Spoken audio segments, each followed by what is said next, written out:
with all covered in grime. Hey, can you help me? I need a room and some new clothes. I wanna wash away my woes. Already starting to impose. Still, can you help me? Please don't remind me all that I did for you.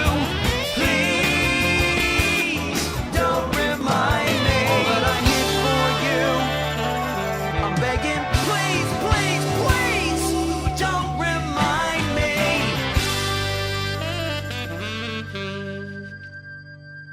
Interior, Finkelstein kitchen, morning. David sits anxiously at the table, professionally dressed and ready to start the day.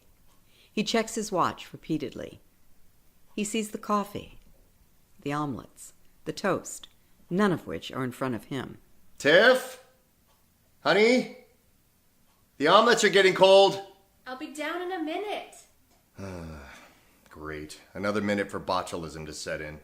Tiffany enters in all her regal glory. I heard that. I took a food safety course in college. You can't just leave things sitting around for an eternity.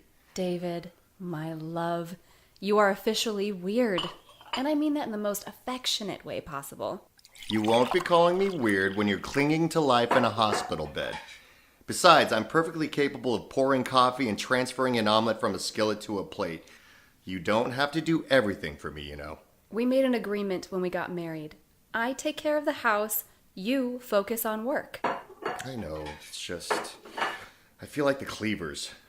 Most households have 2 incomes these days, and they share the responsibilities. Why don't you let me cook for a change? What?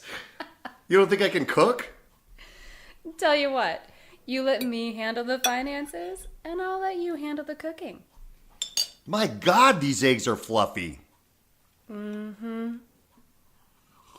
And this coffee, Starbucks who? You're right, honey. A man's job is not in the kitchen, and a woman's job is definitely not in her husband's wallet. Tiffany crosses her arms, glares at David. He pretends to ignore it, looks at his watch. I should really get going. I have a long drive. You ride your bike to work. I know, but... And your building is 3 blocks away. Really? I could have sworn it was 4, but... Who's that? I know how you can find out. Tiffany flashes a fake smile.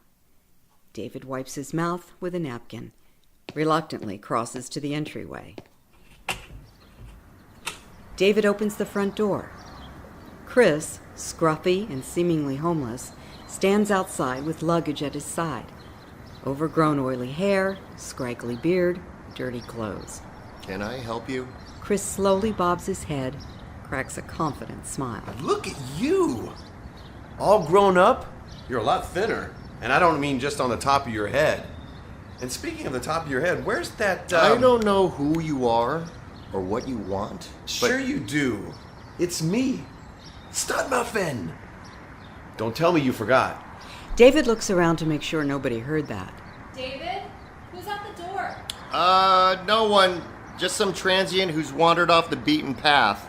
Transient? Is that any way to refer to the guy who saved your hiney? Chris tries to peek over David's shoulder. Was that your wife? She sounds hot. Okay, that's enough. You get out of here this instant or I'm calling security. Whoa, whoa, whoa. Slow your roll, Finky Dinky. Just hear me out. Wait. How do you... What? Know your nickname? David steps outside, closes the door behind him. I haven't been called Finky Dinky in a really long time, and I intend to keep it that way. Stud Muffin? Chris seems somewhat insulted.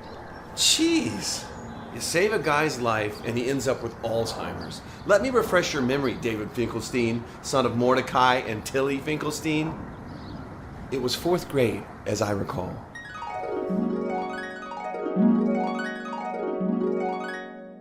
Exterior schoolyard, 1985, day. Young David, pudgy and nerdy, sits on a bench by his lonesome, wearing a blue yarmulke. He has 2 lunch boxes. He opens the first one, matzah and brisket. He opens the second one, carton of milk. He closes his eyes. Baruch atah Adonai Eloheinu melech haolam David opens his eyes to a pair of bullies standing in front of him. What the heck are you doing, Finky Dinky? I'm saying the bracha. Sounds more like you're hawking a loogie. Yeah, and what do you need 2 lunch boxes for? Double the dorkiness? The bullies laugh and high-five one another. Dough is to keep milk and meat separate. Don't you guys keep kosher? In the near distance, popular young Chris is surrounded by pretty girls. They fawn over him like lovesick groupies. Bully number 1 grabs David's yarmulke. Check out the fuzzy frisbee on his head. Hey, that's my brand new velvet yarmulke. The 2 bullies play frisbee with David's yarmulke while David plays piggy in the middle. Give that back or else. The bullies stop.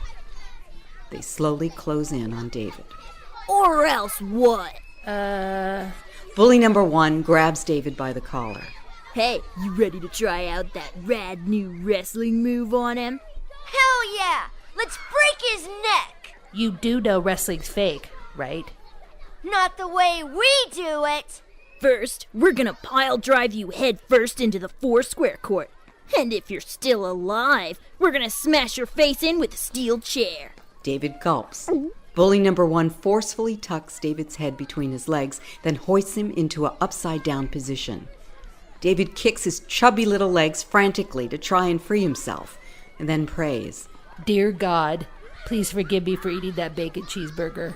And please don't tell my mom that I... Get ready to die, Finky Dinky! Bully number 1 is just about to administer a pile driver when suddenly... Not so fast, butt muncher! Chris whips out a switchblade knife, his thumb poised and ready to push the button. Put him down, or I'll give both you punks a sex change operation. Since you like humping boys and all. Bully number 1 hesitantly returns David to an upright position, then shoves him into Chris. Chris tauntingly waves the knife handle. Bully number 2 scrunches up the yarmulke, hurls it at David. You better watch yourself, Finky Dinky. He won't always be around to save you. Chris stares the bullies down as they slowly retreat. He is such a stud muffin. Yeah, and cuter than Kirk Cameron and Ricky Schroeder combined. Can't argue with that. David puts the crumpled yarmulke back on his head. Gee, thanks. What's your name again? Chris is the name. Scoring babes is my game. Slips the knife handle into his pocket. Cool. I didn't want to have to call you stud muffin. That would be weird. Was that a real knife? Are you kidding? My pops would kill me if I brought a knife to school. Besides, who needs a knife when you have muscles like these? Chris flexes his muscles. A couple of pretty girls faint. David raises his eyebrows, impressed. Well, thanks again for saving me. My nose is going to be big enough without having it bashed in by a steel chair. You should see my dad's schnoz. You could hang a coat on it. You're a funny guy, Finky Dinky, but I gotta split. You're kind of ruining my image. I understand. This is the longest anyone has ever endured me. If there's anything I can ever do for you, anything at all, just let me know. Me? Need you? Yeah, right. Let's roll, ladies. We still have to try out that new lip gloss. David is left standing in a state of bewilderment.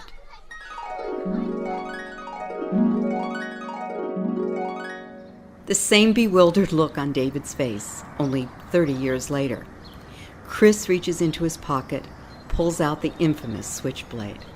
David's eyes grow wide. Chris pushes the button. What? A switchblade comb? Chris runs the comb through his overgrown, oily hair. Good thing that I.O.U. didn't come with an expiration date, huh? Come again? I need you, buddy. First of all, I don't remember swearing on any Bible or with a pinky or on anyone's grave, so it's null and void. Second of all, you reek to high heaven. When was the last time you showered? Lastly, how in the hell did you find me? We had a verbally binding agreement. You offered, I'm cashing in. I showered on March 3rd. I remember it clearly because there were 2 naked chicks with me. I would have found you online if I had internet access, but instead I asked your folks, who, by the way, would be very disappointed to hear you're no longer sporting a fuzzy frisbee. Yarmulke. Whatever. Any further questions? Get in. Interior, Finkelstein living room, later. David and Tiffany are seated. Chris stands in the center of the room, admiring his posh surroundings. Let me get this straight. You saved David from getting his butt kicked in grade school, and you think you can just waltz into his life 30 some odd years later and expect him to put a roof over your head? I think you're underestimating the severity of a pile driver. We're talking head first into the asphalt. He'd be dead if it wasn't for me. Or at the very least, a lifelong vegetable. Can I sit down? Not smelling like that, you can't. You never told me you were in mortal danger at the hands of 2 9-year-olds? It's not exactly my fondest memory, and they were very big 9-year-olds. I'm pretty sure they were on steroids. They'd have to be to lift you. Your husband wasn't always this lean.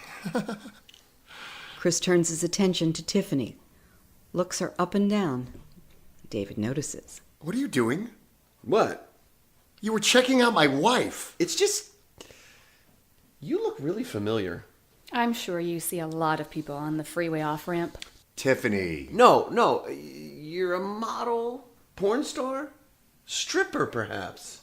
Is that some sort of feeble attempt at flattery? David stands. Enough, you two. I got us into this mess and I'll figure a way out. In the meanwhile, I need to get to work or we'll all be homeless. You're gonna have to chain him up outside or something. Ugh, get him groomed. Tiffany covers her nose with her hand. I'll take him to work with me, and when I get home, we'll throw him in the shower. I'm not opposed to sharing a shower if you guys are water conscious. Just saying. You just keep digging yourself deeper and deeper into a hole, don't you? Chris pantomimes, zipping his lips. How do you propose taking him to work on a mountain bike? Is he gonna ride on the handlebars? David and Chris keenly consider this, but... Of course not. I'll take your car. Oh, no. I just had it cleaned. Okay. Then you and Finley can take him along for a Chinese foot massage. I'm sure he could use one. Tiffany mulls over her options, then... I'll get the keys.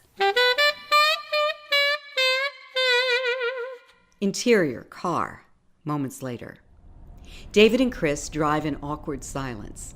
David discreetly cracks a window to avoid passing out. Let's cut to the chase. How long do you intend on staying with us? 2 weeks tops. What the hell happened to you? You used to be all Joe Cool ladies, man. You look like crap. It's a long story, Finky Dinky. A really long... Don't ever call me that again. Someone woke up on the wrong side of the bed today. At least I woke up in a bed. Chris appears saddened by that comment. I'm sorry, I didn't mean that. It's okay. People say things they don't mean all the time. Like when my business partner assured me my investment would be safe. And when my ex-wife assured me our love would last forever. And when that smoking hot babe in high school assured me she couldn't get pregnant. Okay, I get it. But you, Finky... David, you are different. You are a man of your word. You assured me you'd be there when I needed you, and brother, here you are. Chris smiles from ear to ear. David wants to be flattered, but is noticeably concerned. Interior elevator. Later that morning. David and Chris ride up with coffee cups in tow. Along for the ride is an orderly who's escorting an elderly man in a wheelchair. It smells like something died in here. The elevator doors open. As the orderly wheels the elderly man out, Good day, Dr. Finkelstein. David acknowledges with a weak nod and a smile. The elevator doors close. Whoa, doctor. Yes, some of us finished high school. What do you specialize in? Feet? Rectums? Warts? Boobs. Interior. Dr. Finkelstein's waiting room, moments later. Dr. Finkelstein's office. David and Chris enter. LATISHA covers the phone. And where have you been? I had to postpone 2 of your appointments, and you know how Miss LACROIX can be. Yeah, don't remind me. Sorry, LATISHA. I had a bit of a crisis this morning. LATISHA looks at Chris, who smiles at her. Let me call you right back. And why is there a rank-ass white boy standing all up in here like he has an appointment or something? LATISHA, meet Chris. He's a... Schoolmate. He's going through a bit of a rough patch and will be spending the day here with you. Oh, hell no! I can't be having no Duck Dynasty looking fool waiting in my weight room. He can wait outside. Look, just do me this favor. It's only for one day. I promise I'll make it up to you. It's true. This man never backs out on a promise. Never. David isn't quite sure how to respond to that, so... These glossy paper things are called magazines. Everything you've ever wanted to know about cars, celebrities, and human anatomy is right here. Sorry, no porn. You're gonna sit here, pretend to read, and ignore my patience. Capiche? Where do I clock in? I'm kidding. I'm totally kidding. Go examine some boobies and let me know if you need any help. Go on. LATISHA pulls out a large aerosol can. It says here it kills 99% of odor-causing bacteria. My luck, he's in the 1 percentile. LATISHA reaches out over the counter, fumigates the hell out of Chris. David quite enjoys the theatrics, but promptly gets back to business. Keep an eye on him. Relax. It's not like I'm gonna steal anything. My parole officer would be up my ass like an enema. Interior, Chinese foot massage parlor, day. Tiffany and Finley enter. Tiffany wears a cute sundress while Finley appears to be headlining a fashion show. They approach the check-in counter and are greeted by the elegant owner, XIUYING. Welcome. At least 30-minute wait. Very busy today. No waiting here, honey. We have an 11 o'clock appointment. What your name? Finley. Philly? Finley. Finn like a 59 Cadillac. Lee as in Bruce's last name. You're familiar. Tiffany grabs the appointment book, points to Finley's name. Philly. That's what I say. You want boy or girl? Boy. Girl. Preferably over 18. XIUYING appears confused. Let's not make this any more complicated than it needs to be. Girl is just fine, XIUYING. I've been working on my cabs and now Wang won't get a chance to field them. I think he's from my synagogue, if you know what I mean.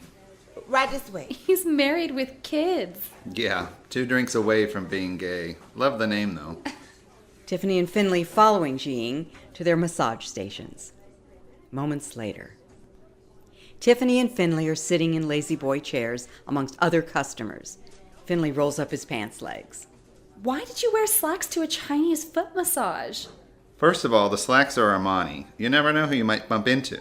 Well, if you're trying to show off your calves, you need to bump into that person pretty damn hard to have your pants knocked off. My point exactly. Tiffany covers her face. A pair of masseuses get busy on the duo's lower extremities. So tell me more about this house guest. Is he hot? Is Charles Manson hot? Well, he did have all those followers. He's probably totally hung. Dos manos of it all. Womp womp. Well, I don't feel comfortable about the whole thing. I mean, only a psycho would cash in on an I.O.U. from 4th grade. Your hubby does have a tendency to put his foot in his mouth a lot. The ability to unhinge his jaw is totally wasted on him. May, call on line 1. May, Finley's masseuse, leaves Finley's foot saturated in oil while she grabs the call. Excuse me. 1 minute. Ugh, this is why I need Wang. Finley picks up a newspaper, peruses it. Since when do you read the paper? I read the paper. I mean, other than the food section. Shut it. Finley stumbles upon something interesting. Oh my god. Tandoori chicken kebabs. Major yummage. So what are you going to do about your sitch? With the homeless guy? Yeah, with the homeless guy. What other sitches do you have? Charm life of it all. Please. Coming from a trust fund baby who hasn't worked since Wham split up? I work. I just choose not to put up with corporate balderdash. Speaking of, we should seriously launch one of our business ideas. There's only so much cooking and cleaning I can do. I thought of a great new food truck we can do, but instead of a truck, it's a hearse. We could call it Killer Grub or Dead Man Eating. And the sauce will be so damn hot the customers will have smoking holes for days. Maybe 1 or 2 will even keel over. What do you think? I think you're extremely disturbed, but I love you just the same. No, not extremely disturbed. Insanely creative. Why don't you bring that insanely creative mind of yours over for dinner tonight and you can meet Mr. Manson in person? You know, sniff him out. What's on the menu? Chicken. I mean, chicken. With or without veins? Huh? Legs, wings, thighs, veins. Barf. Skinless, boneless breasts. Is that acceptable, Your Highness? Filet mignon with shroomage, and we have a deal. Has anyone ever told you you are a prima donna? Why, yes. Oh my God. Enough with the food section. She just sneezed. Ew. And now she's coming back. So? What do you mean, so? I don't want a schloat of DNA on my legs. Gross. So sorry, an important phone call. May reaches for Finley's foot. He yanks it away. Check, please. Interior, Dr. Finkelstein's waiting room, later. Chris sits patiently with a pile of magazines in his lap. A hot blonde enters, sees one empty chair next to Chris. In the corner, a herd of women are huddled together as far away from Chris as possible. I knew I shouldn't have stopped at the dry cleaners. She reluctantly takes the empty seat. Chris tries to focus on car and driver, but the urge to rubberneck is obvious. Excuse me. Chris ignores her. She taps him on the shoulder with a pen, careful not to physically touch him. Are you reading that copy of Esquire? Crickets. Is he deaf? No, just dumb. Hey, he didn't literally mean you had to ignore his patients. Oh, cool. Can I stop pretending to read now? I think I've pretend read all of these 3 times over. And I still don't know if Reese and Ryan are getting back together. Give her the damn magazine. Be all acting like a fool up in here. Chris hands the magazine to the hot blonde. He looks at her strangely. She senses him staring. What? You don't look depressed. What is that supposed to mean? I heard women who get breast implants are twice as likely to commit suicide. Low self-esteem.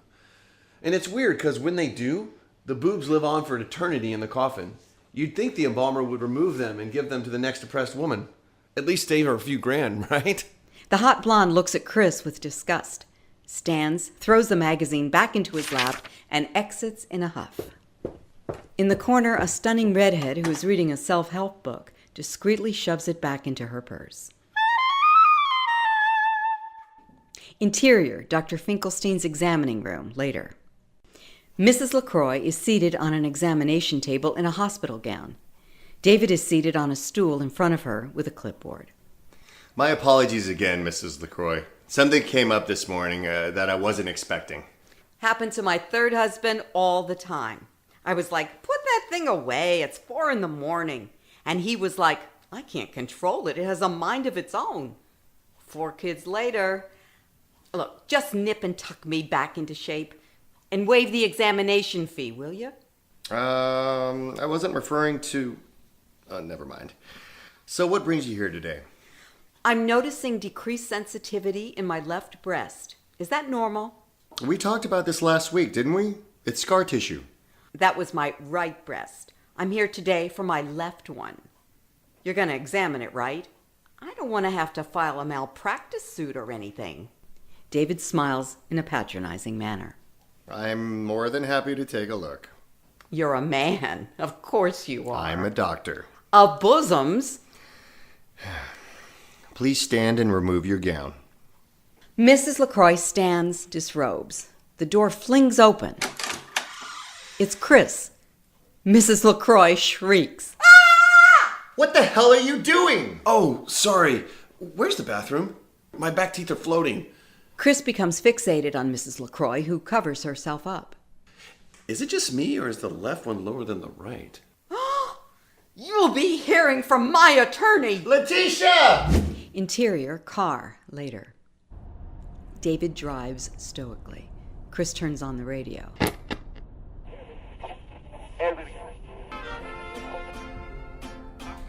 Chris tries to lip sync to a foreign chart topper he's clearly never heard before. David turns off the radio. I can't believe you did that. Haven't you heard of knocking? Dude, I said I was sorry. My name isn't dude or bro or homie. Got that? You mind if we jump in the drugstore real quick so I can pick up a few things? You arrived with more luggage than Paris Hilton on a trip to Europe. What more could you possibly need? Some bare essentials. Toothbrush, toothpaste, shaving cream, deodorant, condoms. David shoots Chris a stern look. There will be no fornicating in my home. Do you hear me? Okay. Now I know why you don't have any kids. I'm gonna need to borrow a few bucks, by the way. Interior, Finkelstein kitchen, later. Tiffany chops salad greens. She wields the knife like a culinary goddess. Tiff, I'm home. In the kitchen. David and Chris enter. David greets Tiffany with a kiss. Chris attempts the same, gets nothing but air. How was your day? Bring me the stiffest drink we have. Since when do you drink? Since right now. Attaboy. Let's crack open a couple of brewskis and watch the game. I've invited company, and you need a serious makeover. I'm sure she won't mind. It's not like you live in a pretentious town or anything. Who is she? What does she look like? He is our neighbor, Finley. Oh, an Irishman, eh? Top of the morning to you, laddie. Please don't talk to him like that. Is she always this uptight? Tiffany plunges the knife into the cutting board. David, honey, take him up to the guest room before I kill him. There are fresh towels in the bathroom. I want you smelling like roses when you come back down, understood? I'll try, but... Chris reaches into a bag, pulls out a plain white container with blue writing that simply says, soap. All David would spring for is this no-name brand crap, which smells like, well, crap. Well, if that isn't the pot calling the kettle black. Interior, Finkelstein living room, later. David relaxes in front of the TV with a pink wine cooler. Tiffany straightens up the house. Is this the stiffest drink we have? What's the alcohol content? 4%. Then yes. Well, that's probably Finley. Can you grab that? No way. I am never answering the front door again. I can go all night long, honey. David peels himself off the sofa, crosses to the entryway. David opens the door. Finley stands outside holding a bottle of wine and a little brown bag. That better not be another stool sample. No, weirdo. I brought nibbly bits. You're too chep to buy any. Chep? Decode, please. Chep, as in cheap, as in chepper chicken. You need to keep up with me, JB. Haven't you ever seen Father of the Bride? Just because I don't waste money on eyebrow waxing and imported water doesn't mean I'm chep. Yeah, whatever. Finley nudges his way in. David closes the door. I see you've upgraded to wine coolers, so I must be rubbing off on you. Keep your rubbing a safe 3 feet away from me, please. I've had enough trauma for one day. Oh, please. You don't need to act all macho because your school buddy's in town. We all know you pee sitting down and put hemorrhoid cream on your wrinkles. Not that it's working. Why do I put up with him again? I'm the best damn neighbor you bitch has ever had. Finley hands the wine and little brown bag to David. Make yourself useful and put the chaz on a platter. Uncork the red and let her breathe. Hippity hop, scamper scamper. Later. Finley is sprawled out on the couch like he owns the place. He changes the TV channel. David crosses in with hors d'oeuvres. I was watching the news. And now you're going to watch The Real Housewives. Quit acting like such a grouchy bear. Finley motions for David to sit down. Cedars Peters. Tiffany crosses in with 2 glasses of wine. She hands a glass to Finley. Thanks awfully, darling. Tiffany takes a seat. Finley raises his glass. Cheers, queers. The trio toasts one another. David loosens his tie. Honey, why don't you put on your comfies? Why? So Finley can tell me my sweats are too tight again? No thanks. You were practically wearing spandex, for God's sakes. You're not, how should I say, adequately equipped to pull that off. David verges on a malicious comeback, but bites his tongue. Finley sips his wine. So where is the stallion? I doused myself in my best smell good. Despite what you may think, you can't convert every straight guy. This is why you're single. You need to pursue your own type. You keep drinking those wine coolers, and before long, we'll be pitching a tent together under a nice warm blanket. Finley bounces his eyebrows at David, who quickly sets the wine cooler down on a coffee table. Finley helps himself to a caprese skewer. You guys have a hair clipper I can use? I've already gone through like 6 razor blades. Lower left drawer. Tiffany smacks David. What? That's my clipper for my, hoo-ha. Eating! Interior Finkelstein dining room a bit later. David, Tiffany, and Finley are seated. A fourth place setting remains vacant. A gourmet meal graces the table. David looks at his watch. Maybe we should check on him. Let's give him another minute. Rome wasn't built in a day, and that's a lot of schmutz to clean up. What do you know about schmutz? I've been around your parents. I know plenty of Yiddish. Speaking of parentals, mine will be in town next week. Oh, really? It'd be great to finally meet them. They don't know I'm gay, so... How can they not know you're gay? Do they know the Pope's Catholic? Shut it! I unleash my inner John Wayne when they're around. Oh, this I've gotta see. Just keep your lips zipped when they're here, or my entire life will be verkackt. That's Yiddish for effed up. It's pronounced fakakta. Whatever. Hey guys. Sorry it took me so long. Hope you have plenty of Drano. Finley turns around, sees Chris on the stairwell. Oh my. See, I told you he's...